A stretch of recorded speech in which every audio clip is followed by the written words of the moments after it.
Hello students, it's Miss Mullins, and I am here getting you ready for PBL 3.07 with 2D and 3D shapes. When you took your pre-assessment for PBL 3.07, a lot of you worried about and struggled with 2D and 3D shapes, but do not fear, I'm here to make it a little easier for you. This video should help with your DIY and any practice assessments that you may have or post-assessments when we are finished with 3.07. I'm going to explain to you the very simple difference between 2D and 3D shapes. You may think it's tricky, but it is not at all. 2D shapes are something that you use every day. You might use them when you're drawing and not even realize it. A two-dimensional shape is a shape that is flat. This could be a shape like a square, a circle, and even a pentagon or hexagon. We also know an octagon, we're really familiar with that because of a stop sign. A 2D shape is just a flat shape that does not pop off of the page. Now, I know that many of you have been to a movie and you have seen it in 3D. Well, if you have, then you know a lot about 3D shapes already and just don't realize it. 3D is when the object appears to come off the page or has dimension to it that you can see. I have taken this rectangle, and it's just a plain 2D rectangle, and I have added it to a shape, and now I have a 3D shape of a rectangular prism. You can see the difference in this shape because you can see that it has dimension. Dimension is when you can actually physically touch or hold an object, and it has sides, faces, vertices, edges, and those are the things that we are going to talk about today.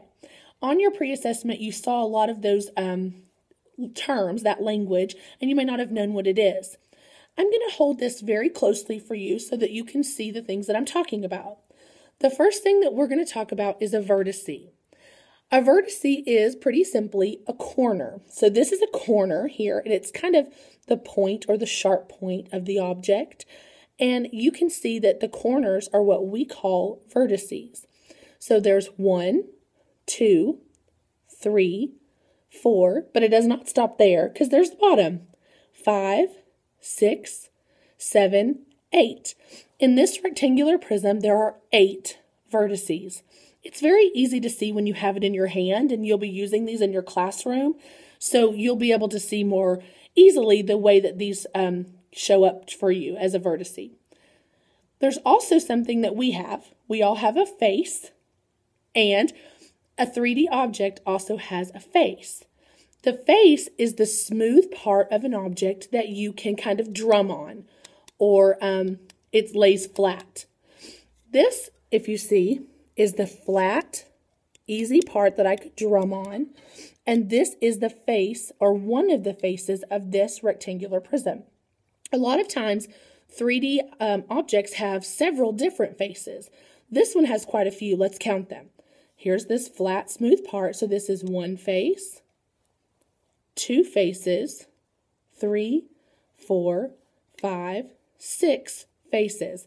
Again, just like with vertices, it's a little easier to tell the faces when you actually have this in your hand in your classroom. The last thing that I want to teach you about with 3-dimensional objects are edges. Whenever you have a 2-dimensional object like this square, you have sides. You might say a square has 4 sides, and you would be correct. 1, 2, 3, 4. And that's right, a square has 4 sides. You've probably known that since kindergarten. But a 3-dimensional object really does not have sides. We call them edges. And these edges are found where a face and another face meet up. So you'll see this face here meets with this face, and it makes kind of a line right here called an edge. So any place that 2 faces meet together is called an edge on a 3-dimensional object.